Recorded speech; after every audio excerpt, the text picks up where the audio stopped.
españoles.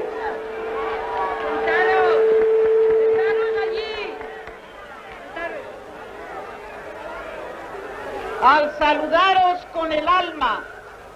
en esta impresionante reunión de solidaridad para con nuestro pueblo en su lucha por el restablecimiento de la democracia en España, me es difícil sustraerme a la emoción del recuerdo.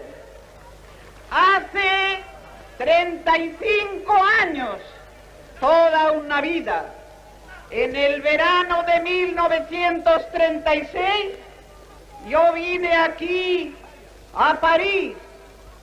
a este París de la Gran Revolución, al París de la Comuna y de las grandes luchas obreras y de la democracia.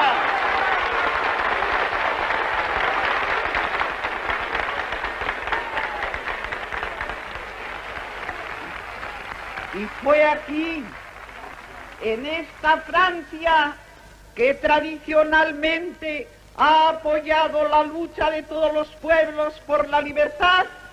donde se organizaron las primeras brigadas de voluntarios que fueron a España a luchar en las trincheras de la República, comportándose como verdaderos héroes.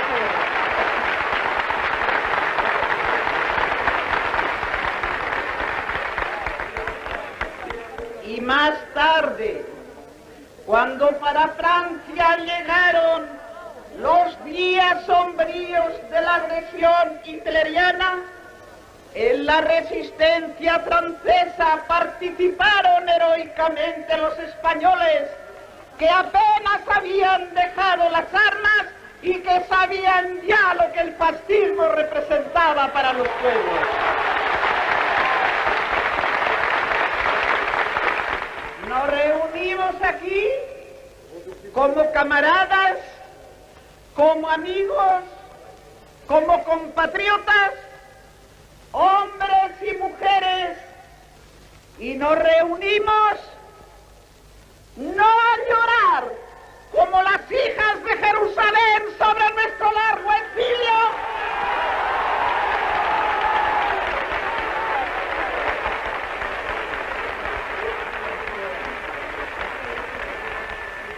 ni a remover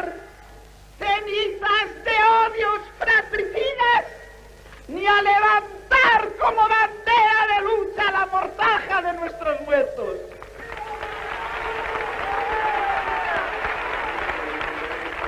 Nos reunimos aquí,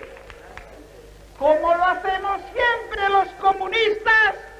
para hablar de la vida y de la lucha, de nuestras esperanzas e ilusiones,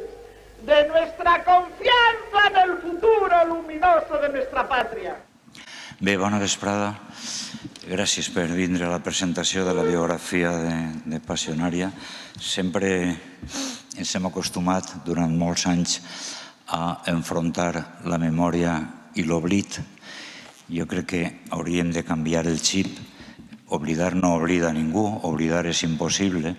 i el que sí que assistim és a la diversitat de memòries. Cadascú té la seva memòria. Estos dies, tots sabeu que una memòria, la del franquisme, s'ha celebrat en les esglésies. Nosaltres avui celebrem la democràcia en el Paraninf de la universitat. Gràcies per vindre i passem ràpidament a les persones de la taula. Jo no diré res més, així és que passe ràpidament la paraula a Marga Sanz. Pues muchas gracias, Alfons. Bien, me toca abrir este coloquio, pero yo diría que Passionària, como cualquier personaje histórico, suele despertar grandes fobias, pero también grandes pasiones, porque suele confundirse siempre lo que son el plano personal, lo que es la persona, lo que es el personaje y lo que es el mito. Y yo creo que el valor de este libro es que es un trabajo equilibrado que sabe perfectamente diferenciarlo. Sabe esa parte de Pasionaria mito, el antifascismo, el no pasarán. Sabe perfectamente esa parte de Pasionaria personaje que levanta el Partido Comunista, que está dentro de las mujeres antifascistas, su militancia, y está esa parte de Pasionaria persona, con la muerte de sus hijos, la tristeza y sus desgarros personales ante muchos acontecimientos. Bien, pues desde ese punto de vista el libro es equilibrado y sabe diferenciarlo perfectamente. Por otra parte, es un libro valiente, porque hay que ser arriesgado para atreverse a escribir algo novedoso sobre algo que ya se ha escrito,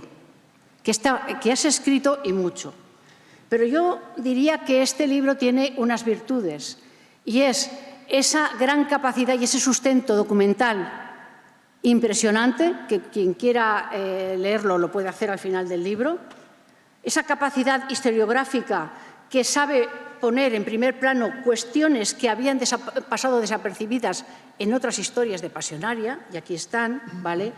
Y también hay que ser valientes para mostrar las contradicciones, las sombras, los claros de este mito que es Pasionaria, que se reflejan en el libro. Yo quiero decir que Mario ha sabido conseguir que situar a Pasionaria en su momento histórico, porque cualquiera que lea este libro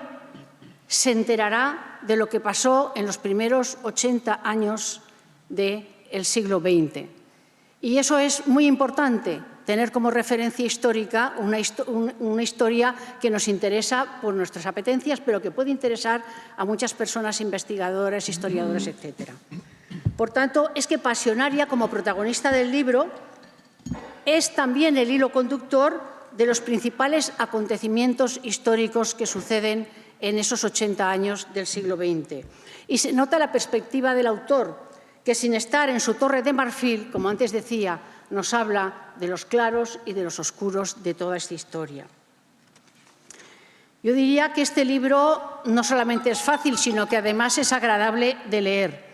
Es útil para nuestros conocimientos sobre un periodo de la historia que tanto se ha escrito, y ya tiene mérito, como decía, volverlo a escribir y encontrar una visión o un enfoque nuevos. Por eso este libro servirá también como libro de consulta, como referencia para quien tenga que hacer trabajos o escribir artículos, no solamente sobre Pasionaria, sino sobre el conjunto de los hechos históricos que aquí se relatan. Y hablando de Dolores, me vais a permitir que me refiera a una faceta de Pasionaria de la que poco se conoce, y me parece que es cuanto menos interesante señalarlo en esta presentación y hacer mella en ella en este centenario. Siempre he pensado que de los partidos y las organizaciones que desplegaron su actividad en la clandestinidad, el Partido Comunista fue el que llevó a cabo el mayor esfuerzo por avanzar en el tratamiento de la cuestión femenina, así se decía, y por integrar a las mujeres en condiciones de igualdad. Y Dolores no fue ajena a ese esfuerzo, enmarcada en su tiempo y en el tiempo de las mujeres de entonces, porque Dolores se enfrentó, rompió con el estereotipo que la derecha le asignaba a las mujeres para, y sin renegar de su condición de mujer, salir a la calle y comprometerse en la lucha por una sociedad sin opresiones. Se enfrentó al oscurantismo y a la sumisión que la Iglesia proclamaba para las mujeres, al pensamiento reaccionario que le asignaba el papel exclusivo al cuidado de los hijos, la casa o el marido,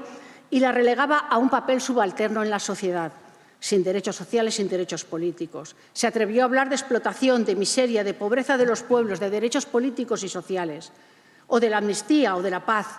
Cuestionó radicalmente en su tiempo al capitalismo y abrazó la causa del comunismo, demostrando una gran solidez en sus convicciones y una gran valentía y autodeterminación en su compromiso. Por eso en el año 33 ya hablaba del lamentado estado de las mujeres que trabajaban en las fábricas, de la miseria, del maltrato, de los abusos, y las incitó a levantarse contra el fascismo, contra la derecha, contra los explotadores. Creó la Comisión Femenina, se llamó en el 32, del Partido Comunista de España. En el 34 promovió la agrupación de mujeres antifascistas, la que sería luego. y en el 1945 se incorporó a la Federación Internacional Democrática de Mujeres. Pero quiere decir que toda esta historia de compromiso con las mujeres en su lucha por la igualdad y los derechos políticos y sociales, a mí lo que me ha impresionado y conmovido es la defensa y el reconocimiento que Dolores hace del papel de las mujeres comunistas en los tiempos más duros y difíciles de la dictadura. Porque fueron mujeres comunistas quienes en los tiempos más duros articularon la resistencia, forjando redes de solidaridad, canalizaron la ayuda a los presos y perseguidos, sostuvieron a los huidos, levantaron cadenas de evacuación, ayudaron a la guerrilla en su supervivencia física y política. Su trabajo no se limitó a tareas humanitarias necesarias por otra parte. Restablecieron los contactos y las redes para mantener la estructura del partido, desempeñando tareas básicas para la conservación de la organización, confeccionando y distribuyendo la prensa clandestina, introduciendo información, documentos, orientaciones de lucha en las cárceles, conectando a los presos con el exterior, con el partido y el partido con la población penal, que era numerosísima en los años 40. Y es que mantener el contacto en las cárceles era prioritario para asegurar la supervivencia del partido en la posguerra, y en ese terreno la labor de las mujeres de presos fue decisiva, crucial y fundamental. Y cuando el partido empezó a reconstruirse, empezando ya los 80, después de la Segunda Guerra Mundial, los 50, después de la Segunda Guerra Mundial, se encontró con mujeres activas, conscientes de su compromiso, que recogiendo el espíritu de las mujeres antifascistas, seguían luchando y abrían caminos para su empoderamiento. Fue camino difícil que tuvo que superar resistencias internas en el partido. Se consideraba que ese trabajo era un trabajo menor el que hacían las mujeres y no era cuando realmente era fundamental para el Partido Comunista, y además las mujeres estaban arriesgando su vida y la de los hijos que les tocaba custodiar. Dolores se puso al frente de ese reconocimiento y se puso al frente por la integración orgánica de las mujeres comunistas y su promoción. Y es ella, como presidenta y secretaria general del Partido Comunista, quien presenta el informe y que posteriormente impulsaría un informe en el Comité Central del 51 y posteriormente impulsó en el 52 una carta a la militancia donde daba impulso y ánimo a las mujeres a incorporarse al Partido Comunista y a seguir trabajando contra el fascismo. Y todo esto hay que decir que ella misma reconoció, y lo decía de esta forma en sus discursos y en sus escritos, que dentro del partido todavía se consideraba la militancia comunista de las mujeres como una militancia débil, como una militancia que había que guiar, que había que establecer como un paternalismo encima de la mujer, que no se la podía dejar sola en los accesos a los puestos de dirección. Eso era la cultura que todavía rezumaba en el partido, pese a la lucha que se seguía contra la dictadura. Y ella encabezó la lucha contra esa forma de entender la militancia de las mujeres y las incorporó, llamó a su incorporación a la lucha, y en el quinto congreso, en el 54 del Partido Comunista, promueve un giro en el discurso, un giro en la concepción del papel de la mujer en el partido, en la sociedad y en la lucha, y plantea con claridad que la mujer es una pieza clave en la lucha contra el fascismo, contra el franquismo y contra la dictadura. Y yo diría que el trabajo de Dolores y las mujeres que con ella militaban empezó a dar frutos, y la incorporación de la mujer empezó a fructificar y se empezó a hacer masiva. Con el tiempo, las mujeres comunistas estuvieron a la cabeza en la lucha por la amnistía, contra la carestía de la vida y la defensa de la paz. Fueron una pieza fundamental de la formulación y en el desarrollo de la política de reconciliación nacional del 56, que ya recogía la necesidad de combatir la desigualdad entre hombres y mujeres. Y ese largo camino de la lucha de la mujer por sus derechos daría lugar posteriormente a la creación del Movimiento Democrático de Mujeres y a la progresiva incorporación de las reivindicaciones de género que también aspiraban las mujeres en una sociedad que emergía exigiendo derechos, libertad, democracia y socialismo. Reivindicaciones que se incorporaron a los programas y a la actividad política del Partido Comunista de España. Es la historia, la de Dolores, la historia de un compromiso rupturista, la que se destila de su militancia. Por eso suscribo plenamente la cita del libro de Mario que dice: ella, la primera o una de las primeras mujeres que dirigió un partido político en el mundo, Fue feminista en su tiempo histórico, aunque desde una perspectiva ortodoxa ella negara ese término. Dolores, tan vilipendiada por uno, tan queridos por otros, genera rechazo entre los no demócratas, entre el fascismo y entre quienes no se creen que la sociedad pueda guiarse por valores de solidaridad, de igualdad, de justicia social. Y por eso, seguramente, los fascistas violentaron la tumba de Dolores no hace mucho. Muchas gracias.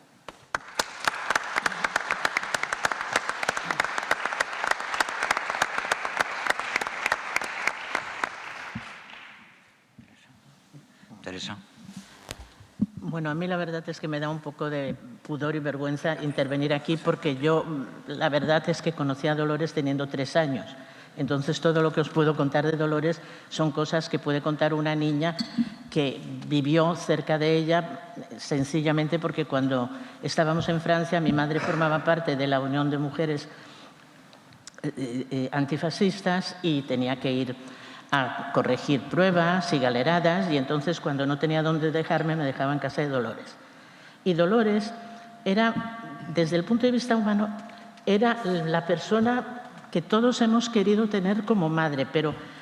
se te olvidaba que, bueno, a una niña ni siquiera lo sabía que era una dirigente, pero era una mujer en ese momento alegre,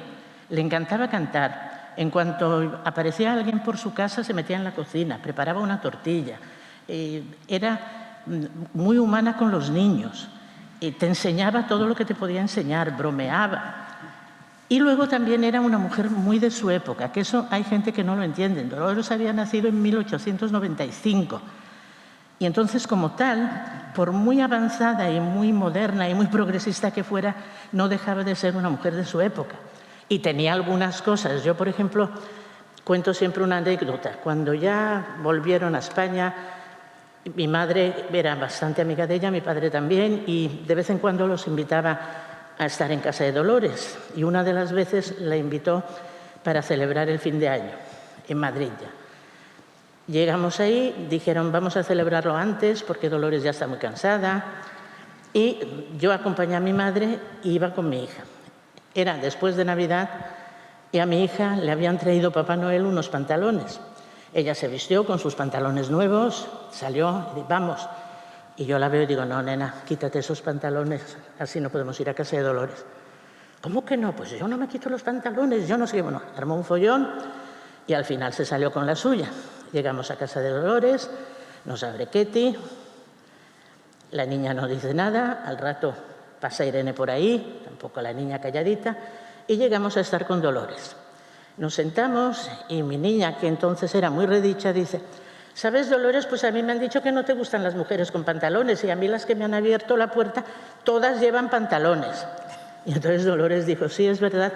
a mí nunca me han gustado las mujeres con pantalones, pero los tiempos han cambiado y no hay más remedio que aguantarse. Entonces eso era, pero Dolores era la persona más humana, más maternal y al mismo tiempo más alegre. Ella, por ejemplo, con mi madre, cuando se reunían, mi madre la habían criado las monjas y entonces pues una de las cosas que hacían es recordar canciones religiosas, zarzuelas y también cuplés. A Dolores le encantaba que mi madre le cantase los cuplés de la época. Entonces ha sido una vivencia, es decir, es verdad que era una gran dirigente y esa voz que se le oye en los mítines, pero luego cuando estabas con ella era una persona muy humana, muy sencilla y muy comprensiva. Esa fuerza que ella lanzaba en los mítines,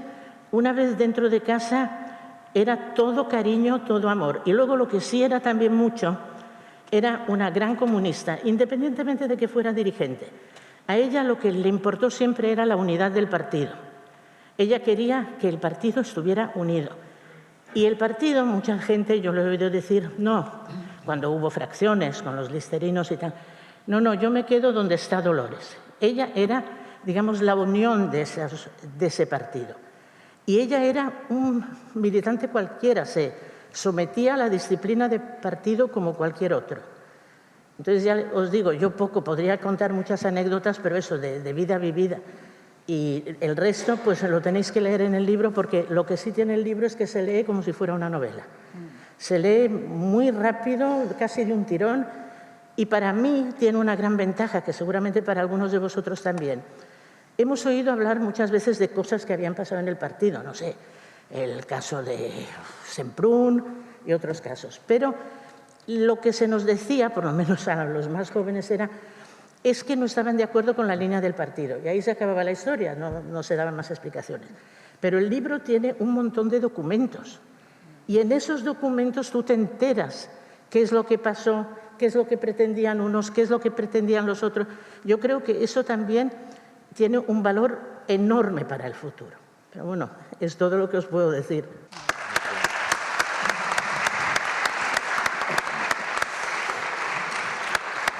Gracias Teresa.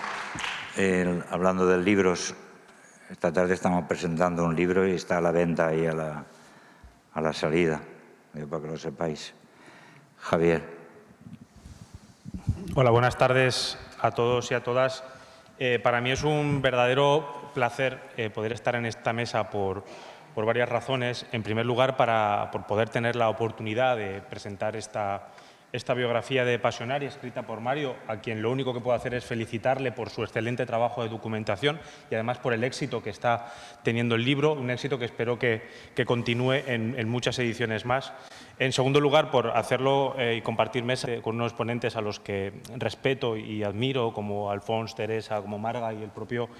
propio Mario, y por supuesto por estar aquí con todos vosotros y todas vosotras. Quiero además agradecerle, porque es la primera presentación en la que coincido con él,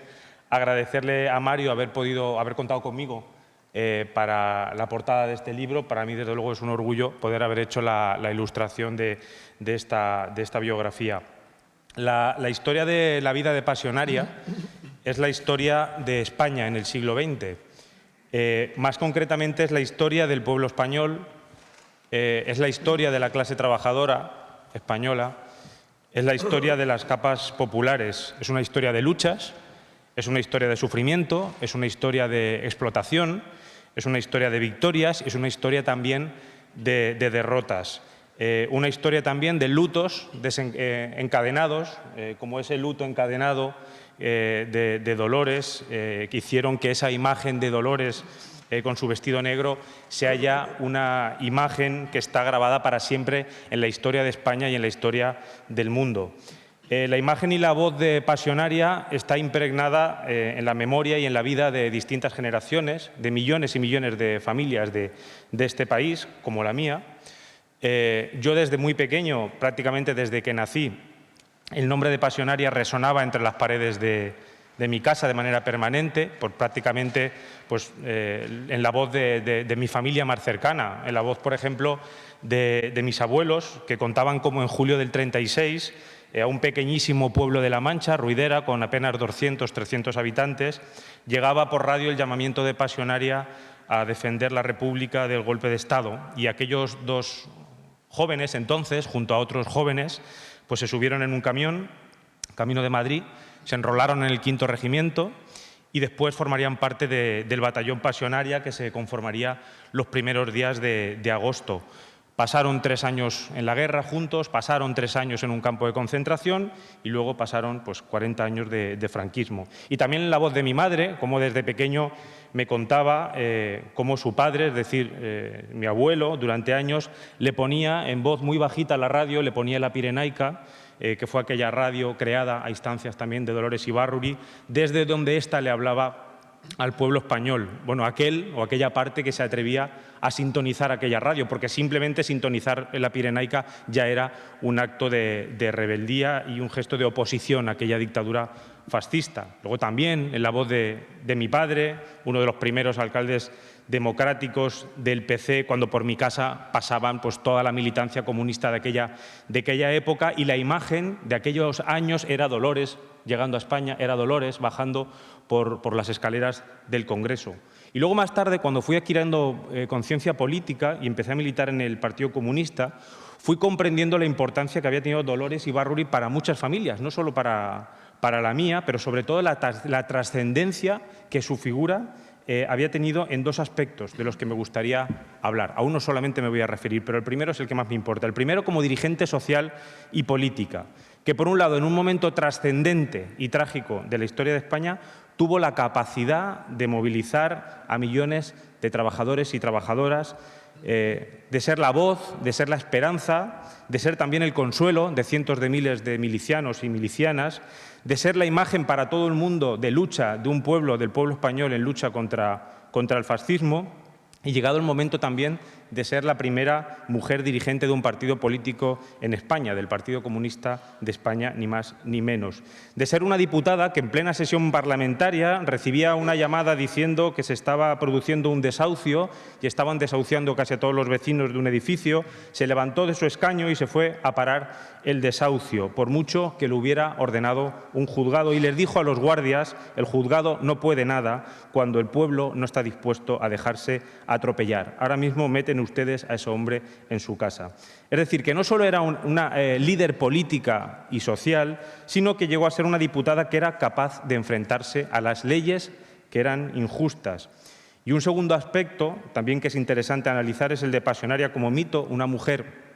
convertida en una figura absolutamente respetada y querida por todos los comunistas de España y de todo el mundo, pero una mujer que ya no ejercía ningún tipo de poder político dentro de la organización. Y ambos aspectos creo que son dignos de ser analizados, pero a mí me interesa sobre todo el primero, sobre todo como ejemplo, y mucho más en estos tiempos tan oscuros en los que nos estamos adentrando. Oscuros para un montón de familias trabajadoras, pero sobre todo para una juventud que está sufriendo en carne propia los efectos de una crisis permanente que está instaurada en la sociedad occidental y más en un país tan dependiente como España. Una juventud que está soportando más del 40% de paro, que el más de un 80% no puede iniciar un proyecto de vida, ni siquiera irse de casa de sus padres. Una juventud que está sufriendo además la represión de un régimen que reprime de manera violenta a quienes protestan ante una situación que es cada vez más complicada y más irrespirable, de un régimen que lamentablemente sigue amparando y protegiendo a los fascistas y encarcelando a muchos antifascistas, de un régimen cuyos medios de comunicación elevan a los altares de las tertulias televisivas a los personajes más siniestros y oscuros para difundir su mensaje de odio, mientras se criminaliza y se estigmatiza a quienes piden justicia social, ya sean sindicalistas, ya sean artistas, ya sean jóvenes antifascistas, y de un régimen que, por ejemplo, apalea a los trabajadores de Cádiz que están luchando por sus puestos de trabajo. Y son tiempos oscuros porque en los últimos años estamos viviendo, lamentablemente, un peligroso auge del fascismo en todo el mundo, aunque tenga distintas caretas, y por supuesto también en este país. Y por eso me interesa ese primer aspecto de la figura de Pasionaria, porque nos inspira a seguir su ejemplo enfrentándonos a las leyes injustas, porque recuerda además que es fundamental la unidad de la clase trabajadora, del pueblo trabajador para defender sus derechos, y porque con obras como las que estamos presentando aquí nos evoca una consigna más necesaria que nunca, que es no pasarán. Por mi parte, nada más. Muchas gracias.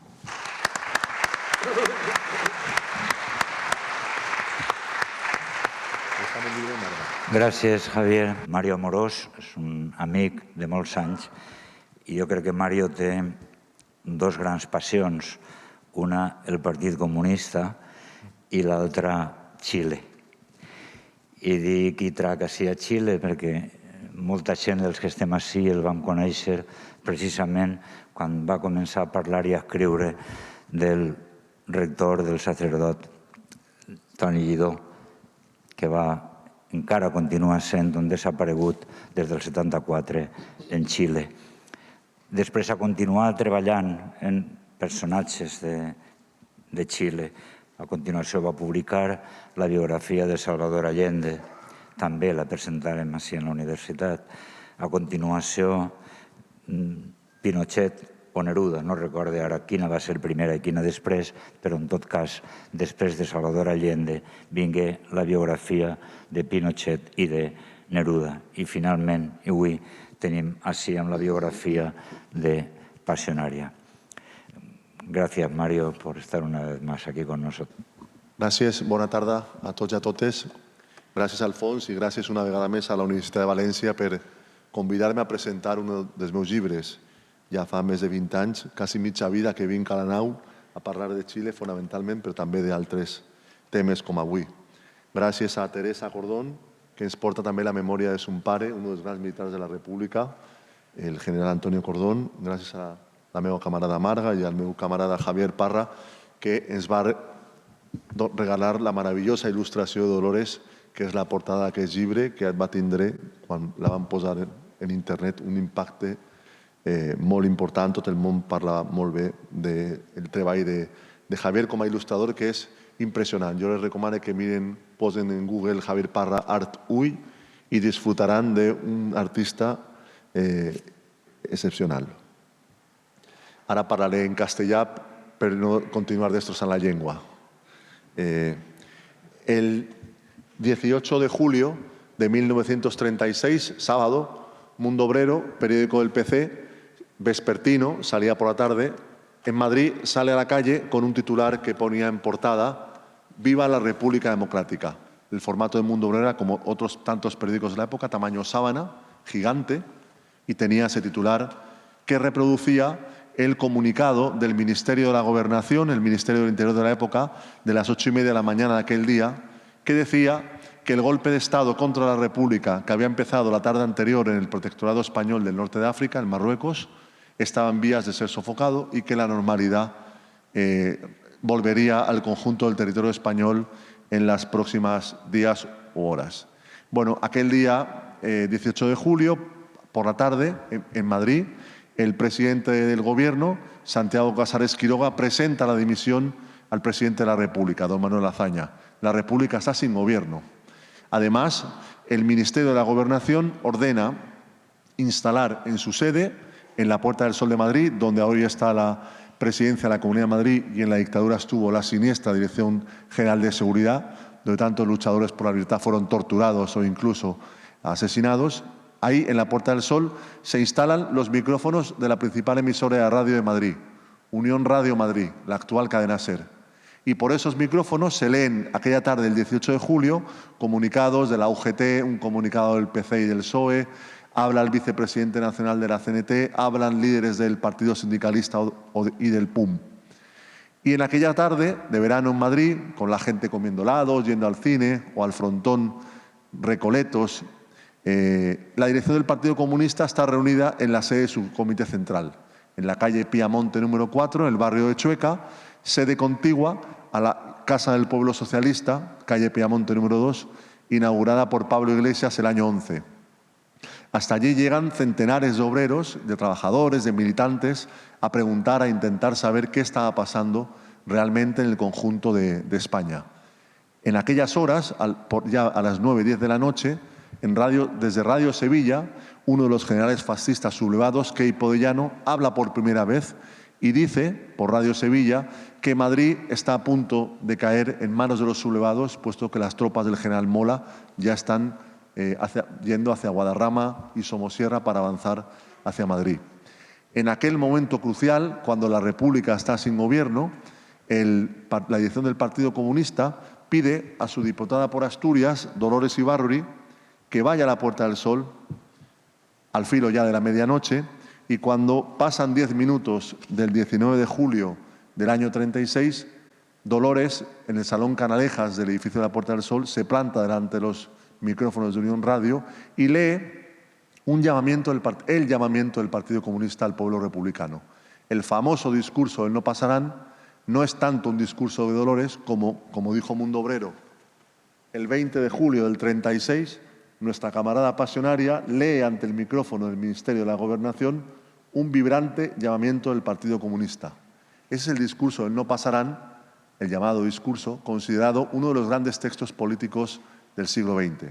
Si se fijan, apenas son 4 o 5 párrafos, pero en esos párrafos que empiezan el discurso, trabajadores, antifascistas, pueblo laborioso, todos en pie dispuestos a defender la República. En ese discurso, en ese llamamiento de Dolores y del PC, están las claves de lo que fue el discurso del Partido Comunista durante gran parte de la guerra civil. El llamamiento a los trabajadores, a los campesinos, al conjunto de fuerzas de izquierda a unirse en defensa de la democracia, de la República y del programa del Frente Popular y a levantar las armas, como fue el caso del primer pueblo, el pueblo republicano español, que lo hizo para detener el avance del fascismo en Europa, que hasta entonces era un paseo militar y nunca mejor dicho. Ese discurso de Dolores del PC, con la consigna de no pasarán, que está presente en la propaganda del Partido Comunista desde el año 34, incluso en viñetas de Mundo Obrero, se traduce a varios idiomas, se publica en la prensa mundial y esa consigna, no pasarán, acompaña a la imagen de Pasionaria, que se convierte en el mito, en el símbolo universal de la lucha antifascista en España. En la epopeya y en la tragedia de la guerra de España se forja el mito de Pasionaria como esa mujer vestida de negro que era capaz, con un discurso potente, claro, que llegaba al corazón y a la cabeza de quienes la escuchaban, de movilizar a todo un pueblo en defensa de la democracia y contra el fascismo. Es algo increíble si pensamos que Dolores nació en Gallarta, en el corazón de la cuenca minera vizcaína, el 9 de diciembre de 1895, en el seno de una familia constituida por Antonio el Artillero, Antonio Ibarruri, niño huérfano, y Juliana Gómez, una mujer emigrada de Soria a la cuenca minera, como otros miles de trabajadores para buscarse el pan. Nació en un hogar constituido por 10 hermanos más, junto con Dolores 11 hijos, de los que solo 7 llegaron a la edad adulta. Dolores fue a la escuela hasta los 15 años, quiso formarse como maestra en la Escuela Superior de Maestras de Vizcaya, pero no pudo cumplir esa aspiración, lo cual, como ella también contó en entrevistas y documentales, le generó una gran frustración. Siempre decía, no imagináis lo que lloré cuando no me pude formar como maestra. Fue una niña a la que le inculcaron la religiosidad católica de manera muy potente, formó parte de una organización llamada el Apostolado de la Oración, iba a misa los domingos y fiestas de guardar,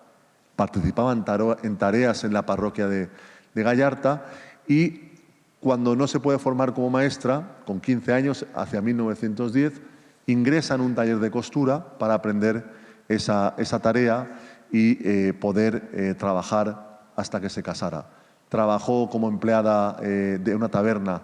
que aún existe hoy, en La Arboleda, cerca de Gallarta, y trabajó también para una familia de comerciantes de Gallarta como sirvienta. Ella nace en el momento y crece en el momento de mayor auge de la minería del hierro en Vizcaya. A partir de la explotación del hierro y de la clase obrera vizcaína, se forjaron dos cosas importantes para la biografía de Dolores. Primero, la burguesía vasca, el gran capital vasco que en aquel momento funda los bancos de Bilbao y Vizcaya, por ejemplo, y de la mano de ese movimiento obrero se forma, de esos miles de trabajadores de la minería, se forma un poderoso movimiento obrero de orientación socialista en torno al PSOE y a la UGT. Y eso será muy importante porque cuando Dolores se casa el año 16, con 20 años recién cumplidos, en febrero de aquel año, por la iglesia en Gallarta, ella se casa con un minero socialista, con Julián Ruiz. Teresa Pamies, gran militante comunista y gran escritora y esposa de Gregorio López Raimundo, contó en su libro, una española llamada Dolores Ibarruri del año 76, que sin Julián Ruiz, sin aquel minero socialista con quien se casó Dolores, no hubiera existido Pasionaria. Fue Julián Ruiz, militante socialista, fundador de las Juventudes Socialistas en Vizcaya con 13 años, minero desde los 10 años, un hombre a quien Dolores describe en el primer texto autobiográfico que ella redacta en Moscú en diciembre del 33 para la Internacional Comunista como un militante con una conciencia de clase formidable. Fue Julián quien acompaña a Dolores en su tránsito hacia la inserción en el movimiento obrero socialista y así en agosto del año 17 Dolores participa en la gran huelga general de aquel año, incluso fabricando explosivos, ayudando a los compañeros que eran represaliados, como fue el caso de Julián, que estuvo en la cárcel varios meses. Y a final de aquel año, Dolores ingresa como militante en el Partido Socialista Obrero Español. Fue militante del PSOE hasta el año 20. Ella lo dejó también escrito en sus textos autobiográficos de los años 30. Y, evidentemente, la huelga general del año 17 y su ingreso en el PSOE coinciden con el triunfo de la revolución en Rusia, cuyos ecos van llegando a España y al resto de países lentamente. Si uno lee El Socialista de noviembre del año 17, llegan nombres Kerensky, Lenin, Trotsky, Palacio de Invierno, pero con una gran confusión, evidentemente, en la época. Las noticias de países tan lejanos como Rusia tardaban en ser procesadas y en llegar con la claridad para que los hechos fueran comprendidos. Pero se funda la Internacional Comunista en marzo del año 19 y se abre ya el proceso en todos los partidos socialistas del mundo en torno a la adhesión a la Internacional Comunista. En el caso de España fue un proceso apasionante que requirió 3 congresos extraordinarios del PSOE. Incluso el Partido Socialista en junio del año 20 aprueba la incorporación a la Internacional Comunista con 3 condiciones que fueron rechazadas por Lenin en diciembre y que en el último Congreso Extraordinario del PSOE para ese tema, abril del año 21, se imponen, ganan las posiciones de Pablo Iglesias, de Prieto, de Largo Caballero, de mantener al PSOE dentro del movimiento obrero reformista, completamente desprestigiado después de la carnicería que supuso la Guerra Mundial para la clase obrera europea, derivado del apoyo de los partidos socialdemócratas a los gobiernos burgueses. Se produce aquel último Congreso Extraordinario del PSOE y ahí se da la segunda escisión del Partido Socialista, que da lugar al Partido Comunista Obrero Español, que por orden de la Internacional Comunista se fusiona con el primer partido comunista creado en España por las Juventudes Socialistas el año 20 y dan lugar al PC el 14 de noviembre del año 21. Por eso recientemente se ha celebrado el 14 de noviembre el día de la conmemoración del centenario del Partido Comunista de España. Dolores fue fundadora del partido en Vizcaya, no tuvo ningún protagonismo a nivel nacional, aunque la propaganda del PC dirá evidentemente que fue una de las artífices de la fundación, pero ella, y no le quita ningún mérito, fue constructora del partido en Vizcaya, una de las pocas provincias donde el PC arraigó con fuerza en su origen. La agrupación comunista de Bilbao tenía 500 militantes. Dirigían los comunistas los sindicatos minero y metalúrgico.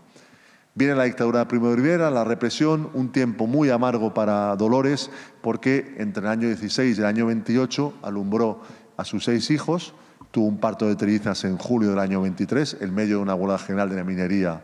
en Vizcaya y en condiciones muy difíciles, y perdió a 4 hijas, a sus hijas Amagoya, Azucena, Eva y Esther, murieron tempranamente. Dolores lo contó, muchos habéis leído El único camino y recordaréis las circunstancias dramáticas de aquel drama familiar, ¿no? Eso marcó mucho el discurso político de Pasionaria. Una profesora asturiana, María José Capellín, habla de la maternidad trágica de Dolores y de cómo influye en lo que fue después la elaboración de su discurso político público. Dolores, en los años 20, es una ama de casa. Cultiva patatas y lechugas en el huerto de la casa de Musquiz, donde vivían, cuida de sus hijos Rubén y Amaya, le lleva la comida a Julián a la mina y participa de tareas de propaganda del Partido Comunista y de apoyo a las huelgas y acciones recurrentes de los comunistas en Vizcaya. Pero tiene una singularidad, por haber estado en la escuela hasta los 15 años y haber aprobado la instrucción primaria con la calificación de sobresaliente, y porque tuvo una maestra, doña Antonia Izar, que le transmitió la pasión por la lectura, ella fue capaz, ya con 22 años, de escribir artículos en la prensa obrera. En la Semana Santa del año 18, en el periódico El Minero Vizcaíno, del que lamentablemente no se conserva ni un solo ejemplar, Dolores publica su primer artículo, titulado La hipocresía religiosa. Y por ser en Semana Santa, elige un seudónimo, que es el que estampará su nombre en la historia, el seudónimo de Pasionaria, para que las relaciones con sus padres y sus hermanos mayores, que habían desaprobado el matrimonio con Julián, no se enfriaran más al descubrir que Dolores también era socialista en aquel momento y partidaria y activista del movimiento obrero. La segunda encrucijada en la vida de Pasionaria es, después del matrimonio con Julián, cuando el año 31, después de proclamarse la República, en el momento en que ella participa por primera vez en mítines comunistas en Vizcaya y es candidata a las Cortes Constituyentes del año 31 por el Partido Comunista, en septiembre de aquel año el PC le pide que se traslade a Madrid. Ella ya era miembro del Comité Central del Partido desde marzo del año 30 y va a Madrid a trabajar en la redacción de Mundo Obrero, periódico del PC que tenía el proyecto de convertirse en diario, proyecto que no se cumplió hasta enero del 36, por diferentes motivos. Llega a Madrid sola, pasa de vivir en un pueblo de Vizcaya pequeño a vivir en una ciudad como Madrid, en aquel momento 1 millón de habitantes, y nada más llegar le detiene la Guardia Civil por unos hechos acaecidos en Vizcaya, en los que ella había protegido a unos camaradas del Partido Comunista. Pasa casi 15 meses en prisión, casi de manera ininterrumpida, y sale en libertad en enero del año 33, nada más y nada menos que cuando Hitler toma el poder en Alemania y decreta la ilegalización y la persecución y la represión de los partidos obreros, los más importantes de Europa, el Partido Socialdemócrata y el DKP, el Partido Comunista Alemán. A través de los discursos y los artículos de Pasionaria que cito en el libro, podemos seguir la lenta evolución de un partido comunista que en el año 31 tenía no más de 1000 militantes en todo el país, que recibió a la Segunda República con la consigna de abajo la República burguesa, viva la República de los Soviets, esa evolución lenta, mucho más lenta de lo que dijo en el año 60 la historia oficial del PC, hacia los llamamientos a la creación de un frente antifascista. Hay ya discursos de Dolores y del PC del año 33 que apuntan en esa dirección, y en el caso de Pasionaria, como muy bien decía Marga, ella tuvo el acierto, el año 34, en julio,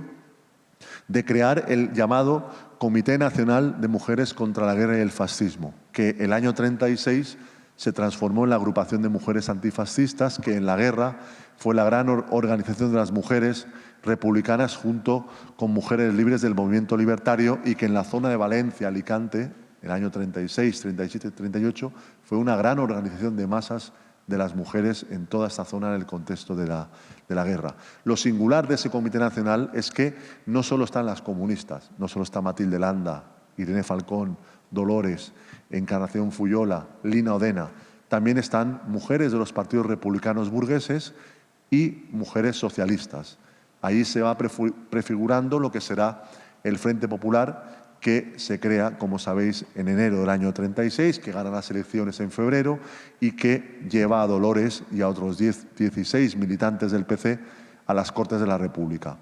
Se constituyen en marzo del 36 y Dolores en aquel momento ya es una gran dirigente política de talla nacional. Aparece en la prensa de manera recurrente, no solo en la comunista, incluso aparece ya en la prensa internacional. Hay reportajes de revistas francesas de enero del 36 que hablan de Pasionaria. Dolores fue diputada, como todos, durante 4 meses hasta que viene el golpe contra la República y la guerra, ¿verdad?, en circunstancias, digamos, normales. Ella tuvo un discurso muy importante en las Cortes de la República el 16 de junio del año 36, el famoso debate por el que la extrema derecha sigue acusando ya a Dolores de haber amenazado de muerte a José Calvo Sotelo, una falsedad absoluta que explico en el libro, como han explicado otros historiadores. Pero lo singular de ese debate, y de lo que no se habla, porque se habla siempre de lo que acabo de decir, es que Dolores le correspondió aquella tarde en la carrera de San Jerónimo rebatir el discurso nada más y nada menos que de José María Gil Robles, el líder de la CEDA. Y lo hizo con un discurso brillante de una mujer que fue capaz de forjarse a sí misma de manera autodidacta como dirigente político, con un discurso que fue aplaudido por todos los diputados del Frente Popular y al día siguiente reproducido por la prensa republicana, por el diario del Partido Socialista en tercera página, gran discurso de nuestra camarada Pasionaria allí en las Cortes, y publicado por el PC como folleto. Es un discurso que podéis leer en el diario de sesiones del Congreso de los Diputados. Es muy interesante leerlo en el contexto aquel, junio del 36, la conspiración de los monárquicos en connivencia con los fascistas italianos en marcha y la preparación del golpe militar que estalla el 17 de julio del 36, como decía, y que por el apoyo de las potencias fascistas a los sublevados y sobre todo a Franco se transforma en esa guerra civil que todos recordamos, que duró casi 3 años, guerra en la que Pasionaria, principalmente en los primeros meses, tuvo una actividad incesante, como todos los dirigentes del Frente Popular. Subía todas las semanas en aquel verano del 36 a la Sierra de Madrid a arengar a los milicianos a que resistieran frente a un ejército profesional que fue incapaz de pasar hacia Madrid por Somosierra y Guadarrama, y sobre todo el momento impresionante de la defensa de Madrid, octubre-noviembre del 36, cuando los corresponsales llegados a España, los corresponsales de la prensa internacional, cuentan en sus periódicos que Madrid está a punto de caer porque el ejército de Franco está ya en Moncloa, está en la Ciudad Universitaria, está en Carabanchel, y el heroísmo de los milicianos, la lealtad de los oficiales leales a la República, el genio militar del entonces coronel Vicente Rojo, de Miaja, y la campaña formidable de agitación y propaganda del Partido Comunista con la consigna del no pasarán, llamando a crear fortificaciones, trincheras, a salvar Madrid, consiguen que en aquellas semanas decisivas, también por la llegada de la ayuda soviética y de los brigadistas internacionales, que Madrid se salve. Y allí está Pasionaria protagonizando mítines en el cine Monumental, mítines impresionantes en el cine Capitol, como ella decía, en la primera ciudad bombardeada masivamente desde el aire en la historia. Venir a celebrar un mítin al cine de la calle Atocha era algo impresionante, ¿no? En aquellas circunstancias dramáticas y épicas al mismo tiempo. Madrid resiste y Dolores llega a Valencia a finales de noviembre del 36, llega para el funeral de Hans Beiler, uno de los primeros brigadistas caídos, y se instala. Dolores estará en Valencia gran parte del año 37, yendo a los frentes, a Madrid también, a Guadalajara. Aquí el Partido Comunista tuvo un pleno muy importante en marzo del año 37 en el Conservatorio de Música, como hablamos. Ese partido, que tenía 1000 militantes en el año 31, alcanza en noviembre del año 37 en la zona republicana casi los 400.000 militantes. Fue el partido al que se unieron todo un aluvión de luchadores antifascistas sin carné previamente a la guerra, que llegan al PC porque entienden que es el eje, la columna vertebral de la resistencia republicana. La guerra se extiende, como decía antes, están también los episodios más difíciles, toda la polémica con los anarquistas, con el PUM, contado yo creo que con rigor. Cito discursos en Valencia, uno de Pasionaria de agosto del 37, muy duro contra el PUM, cuando ya el PUM había sido ilegalizado y cuando Nin había sido secuestrado y torturado, sabemos hoy, asesinado y hecho desaparecer. Hay un discurso muy duro de Dolores en agosto del 37, en el marco en aquel contexto tan difícil, de tantos enfrentamientos en la retaguardia republicana. Y en el año 38, para mí, una de las sorpresas del libro fue cuando descubro por la prensa republicana que el famosísimo y bellísimo texto de Dolores de despedida a las brigadas internacionales, que siempre nos han contado y muchos hemos repetido que fue un discurso en el desfile de despedida a las brigadas en Barcelona, pues no fue un discurso. La prensa del día siguiente, comunista, socialista, republicana, relata aquel desfile donde estaba Negrín, donde estaba Azaña y donde no hubo ningún discurso. Y Dolores, en la despedida de las brigadas, no tuvo ningún protagonismo especial. El protagonismo fue, como correspondía, del presidente don Juan Negrín, que es quien anuncia ante la Sociedad de Naciones en septiembre la retirada de los brigadistas, y Dolores, ese texto que todos recordamos, Hasta pronto hermanos, tan hermoso, fue un texto escrito que fue publicado por primera vez por el Partido Comunista francés en noviembre del 38 en un folleto en 3 idiomas, folleto que no se conserva en ninguna biblioteca española y yo, por lo que sé, está en Zúrich, en Londres, en Nueva York, en bibliotecas de estas ciudades.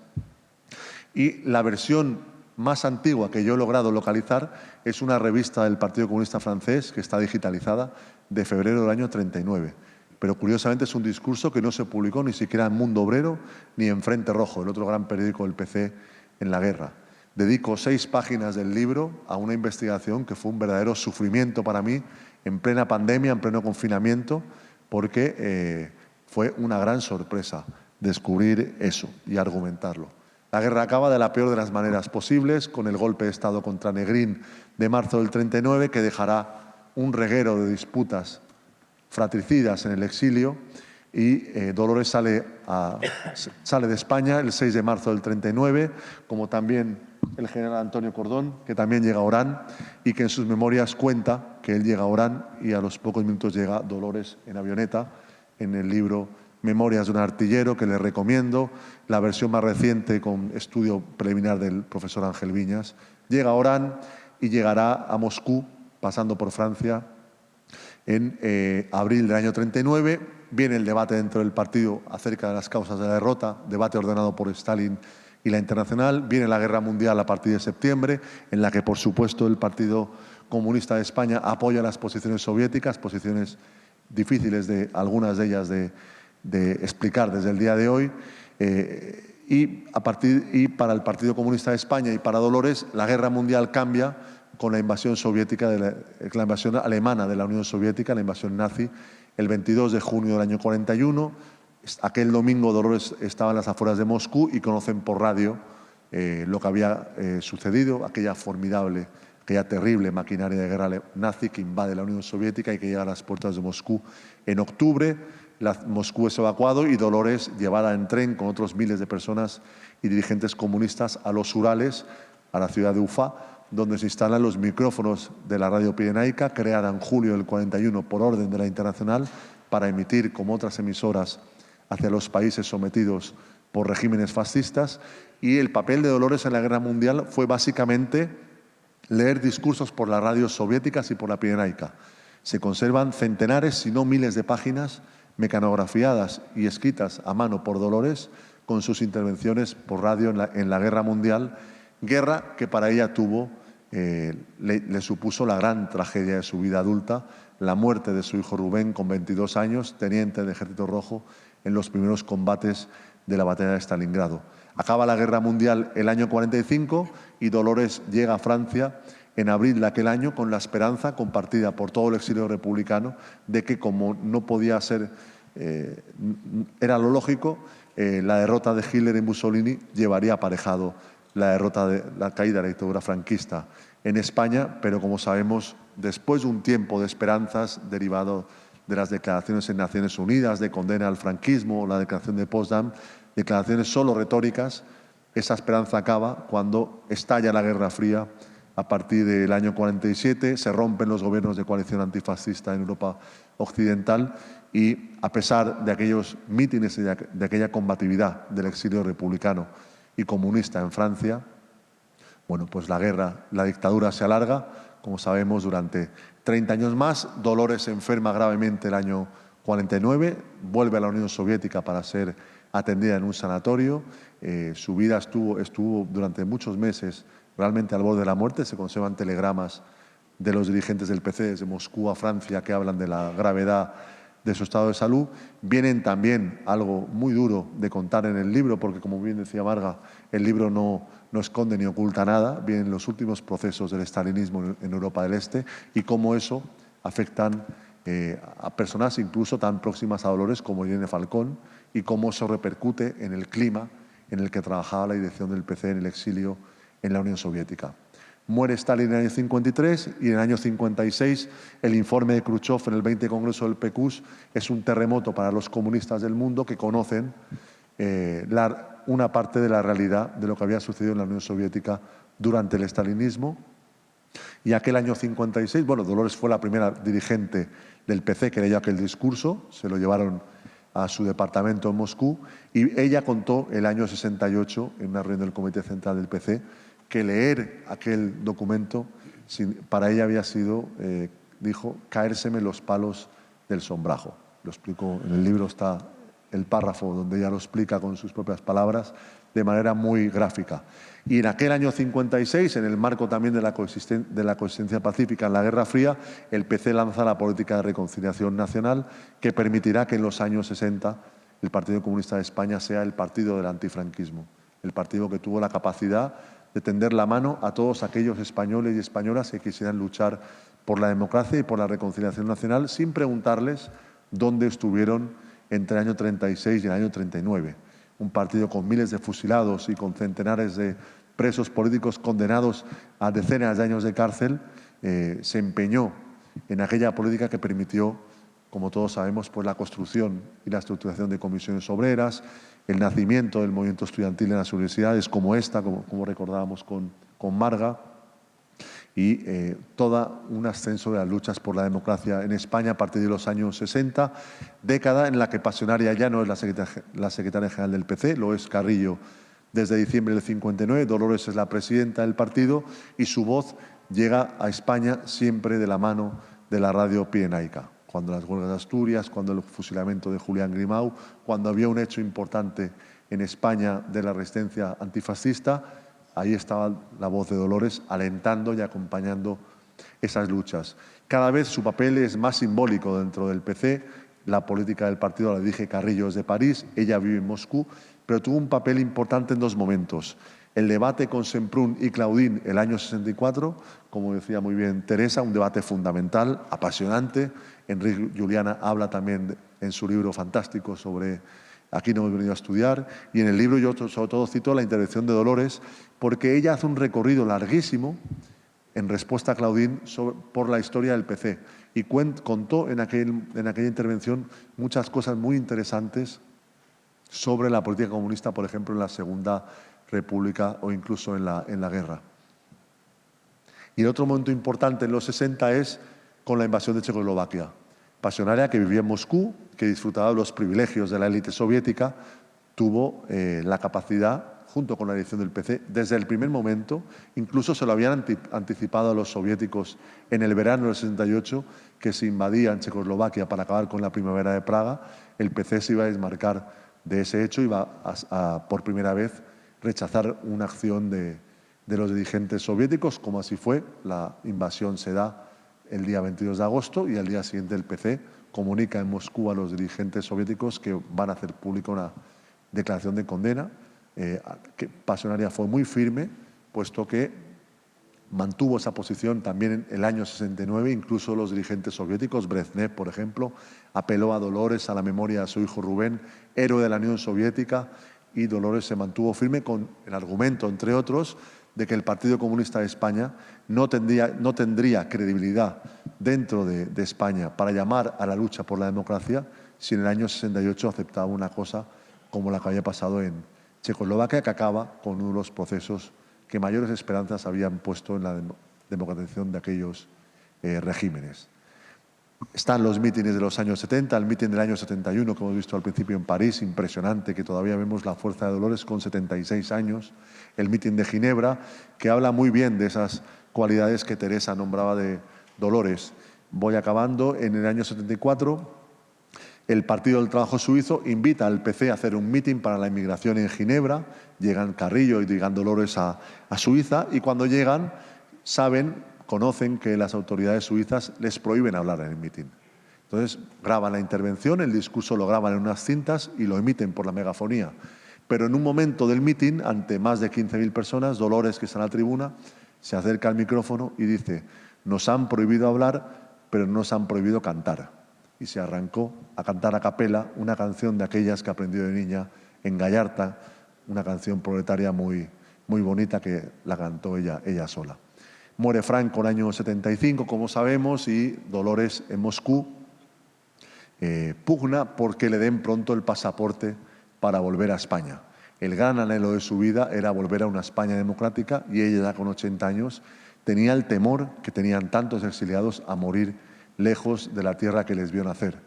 Ese era el gran anhelo, y ella lo pudo cumplir por fin un mes después de la legalización del PC, el 13 de mayo del año 77, cuando, como recordamos todos, baja de la escalera del avión en Barajas, y esa es una de las imágenes de la transición, como es también una de las estampas de la transición, Dolores en las Cortes con Alberti, o Dolores saludando al presidente Adolfo Suárez. No tuvo ninguna intervención en su último periodo como diputada, entre el año 77 y 79, pero su sola presencia en el Congreso de los Diputados, la única diputada de la República que volvió a ser elegida el año 77, ya decía cosas que no hacía falta expresar con palabras. En los años 80 yo destaco sobre todo la inteligencia de Dolores de no involucrarse en aquellas peleas tan terribles del Partido Comunista, fratricidas, que llevaron a escisiones y a episodios muy dolorosos que yo conocí por el relato de mi padre, militante entonces en Alicante y en Novelda, y que, bueno, pues casi se llevan por delante la historia de un partido que había sido tan importante en la historia de España. Y Dolores en aquel momento llamó siempre a militar en el Partido Comunista, llamó a las comunistas y a los comunistas a militar en las filas del partido, a cuidar el partido, le dio tiempo incluso a saludar por escrito la formación de Izquierda Unida del año 86, y yo creo que también, que yendo un poquito más allá de mi papel de historiador,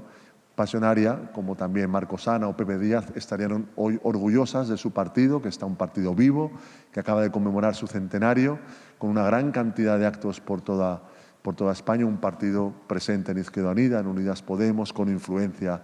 en las instituciones y hoy también, después de 80 años, en el Gobierno de España, intentando llevar adelante las medidas más progresistas y de protección de los derechos de los trabajadores. Muchas gracias.